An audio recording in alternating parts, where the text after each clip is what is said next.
And now, boys and girls, it's time for the further adventures of Big Jon and Sparkie. Today's chapter is entitled, Yuki the Elf Who Wants to Be a Real Taxicab Driver. Yuki Butcher has been changed into an elf. Mr. Oglesharp, the big boss in the land of make-believe, has changed our taxicab driver friend into an elf just like Sparkie.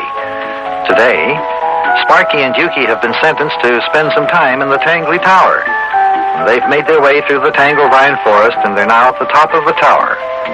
Yuki, who has been changed into an elf, remember, is trying to make up his mind to go in. Let's go back just a few moments in time as Sparkie and Yuki climb up the tower. Boy, Yuki, it sure is awfully dark inside the Tangly Tower.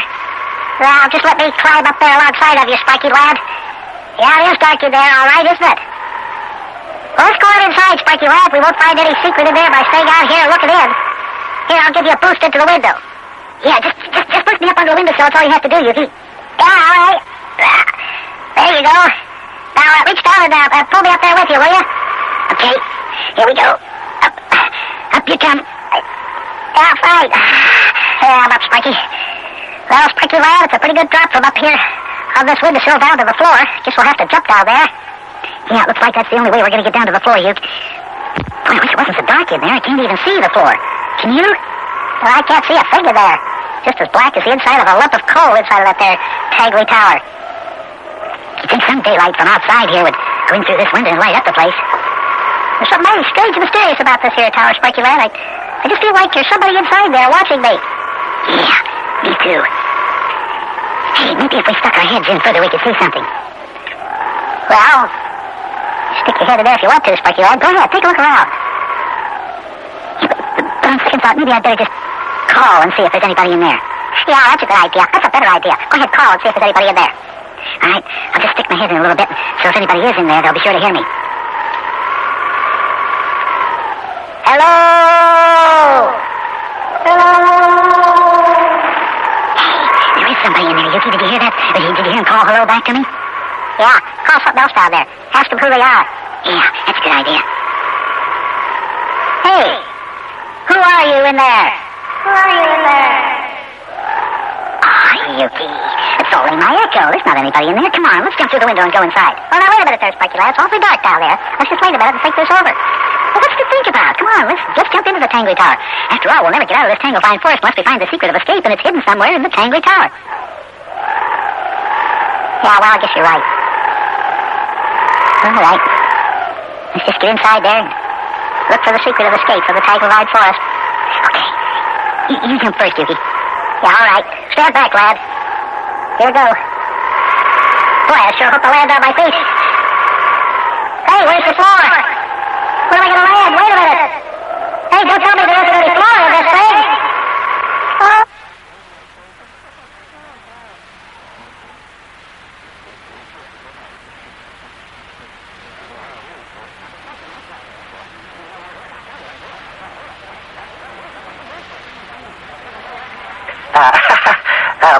Lad, the last time I was with Big Jon, that's the last time I was with him, see, that I remember, he was too busy worrying about you to even think about that there McClanahan gal. Yeah. Oh, was he, Yuki? Oh, yeah. Yeah, he said he didn't know what he'd do without you around. Yeah? What do you know? Only, what if after I come back home he starts having dates with that Miss McClanahan again? Well, Sparkie lad, I've been thinking this thing over. When it comes right down to it, what's so horrible about Big Jon having dates with a young lady? What's so wrong about it? Yeah. Yuki, that's love stuff. Oh, I hate to say this, Sparkie lad, but when you get right down to that, what's so wrong with that there love stuff? What's wrong with it? Oh, Yuki, real He-Men never have anything to do with love stuff. Do you ever see a cowboy on television fall in love? No, but... Do you ever see a real tough detective in a detective program fall in love? Well, no, but you see... Siree, boy. Love stuff is for sissies. Well, now, look, wait a minute, Sparkie lad. Would you call George Washington a sissy or one of the presidents of the United States, any one of them? Well, no. Well, every president of the United States except one was married. And if he was married, he must have had a girlfriend before he got married in order to get married, didn't he? Well... And would you call big league baseball players and champion boxers and hockey players and football players and wrestlers, would you call them sissies? No. Well, most of them, their fellers are married or got girlfriends. You wouldn't call your favorite wrestler Old Charm and Charlie or boat-crushing Hex Smasher. You wouldn't call them sissies, would you, Sparky lad? Hey, is Charm and Charlie married? Is he married? He's got 8 kids. All girls. All girls? Yeah. You mean a tough wrestler like Charm and Charlie has got 8 girls in his family? Well, 9. Don't forget his wife. Huh. Well, I'd still rather not have Big John going on dates with that Miss McClanahan, though. Did you think we could try to stop him from being in love with her?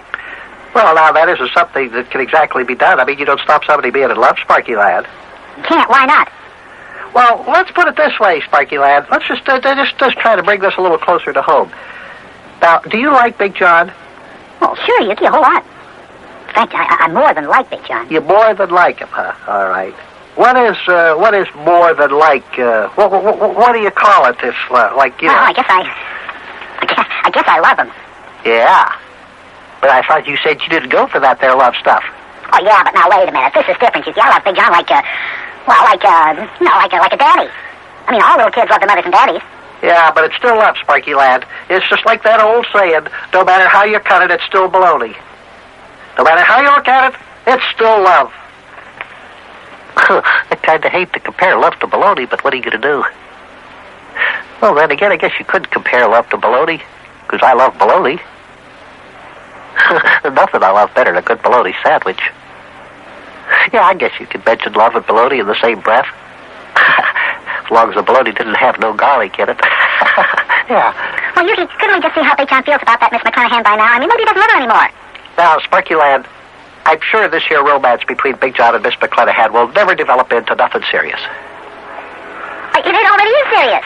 As soon as Big John broke his ankle, didn't she rush to see him? And now, doesn't she come to our house every day after she gets done working at the radio station and come out and fix Big John's supper? I mean, how serious can you get? Look, lad, there's only one way to break up this romance. How's that? We gotta get Miss McClanahan interested in some other man. Hey! Huh? Great! Huh? I think that's a good idea. Yeah. Yeah, it's great. But how are we going to do that? Oh, it's very simple, very simple. Yeah, how? Well, first of all, Sparky lad, you have to admit it that there Rosalie McClanahan is a pretty good-looking gal, right? Well, yes, she is. As a matter of fact, I think I might go so far as to say she's pretty close to beautiful there. The fellers in the Taxi Cab Drivers Union, local number 645, would say she's a pretty fancy dish. Yeah. So? I guess so. Yeah, I guess so. It'd take a pretty good-looking and handsome young feller to get Miss McClanahan to fall in love with him, don't you think so? Yeah. Yeah. Okay, so, Sparky lad, now the first thing we have to do is find us a pretty dashing and handsome young feller. One with charm and personality, a feller that all the gals fall in love with on first sight.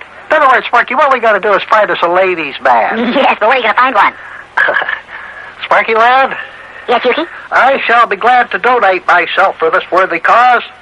You take when I put on my best pair of patent leather shoes and my houndstooth pants with that there light green half-wool, half-rayon sweater, and when I slick down my hair with Barbara Bronze's hair tonic with lilac cologne added, I'm a pretty slick-looking customer. Yuki, do you mean you're going to try to get Miss McClanahan to fall in love with you so you can take her away from Big John?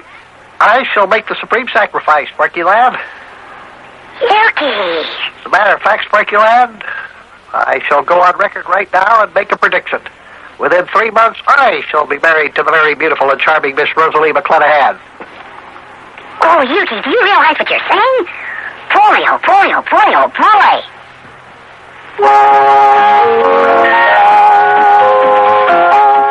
Well, now, I don't know if this is going to work. Yuki says the only way we can get Big John to forget about Miss McClanahan is to have a dashing and handsome young fella come along and steal her away from him.